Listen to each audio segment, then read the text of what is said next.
اکثر د تاریخونو سره دا دوه الفاظ راځي ایډي او بیسي. د دې ایډي څه مطلب دی او د دې بیسي څه مطلب دی. لکه که تاسو چېرته د تاریخ په کتابونو کې کتلي نو په ډېرو زیاتو کتابونو کې دا راغلي دي چې د هولي پراپټ محمد پیس بی اپان هیم واز برن ان 571 ایډي.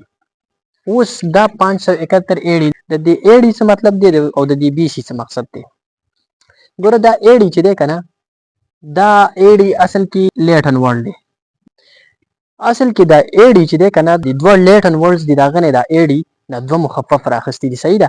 هغه الفاظ څه شي دي په لاتینۍ ژبه کې هغه ته ویلی کېږي څه انو ډومینای. صحیح ده. د دې انو ډومینای مقصد په لاتینۍ ژبه کې دی ان د ایر آف لارډ د عیسی علیه السلام د پیدایش کال. لکه فار اگزامپل د ایډي څه شو موږ وایو چې نبی علیه السلام په 571 ایډي کې پیدا شوی دی. د دې 571 ایډي مقصد دا دی چې نبی علیه السلام د عیسی علیه السلام د پیدایش نه 571 سال وروسته پیدا شوی دی. نو دا یو تاریخ را شروع شو. د دې ایډي مقصد څه شو؟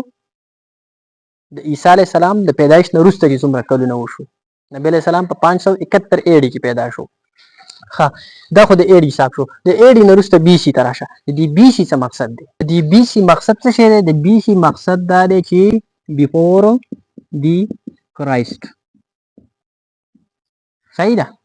بیفور دی کرایسټ مطلب دا دی چې د عیسی علیه السلام د پیدایش نه مخکې، په اردو کې ورته موږ وایو قبل المسیح، د عیسی علیه السلام د پیدایش نه مخکې. او د دې اگزامپل به زه تاسو له درکړم.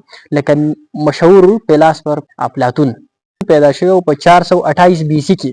اوس د دغه 428 بیسي مطلب څه دی؟ د دې 428 بیسي مقصد دا دی چې د عیسی علیه السلام نه 428 سال مخکې افلاطون پیدا شوی.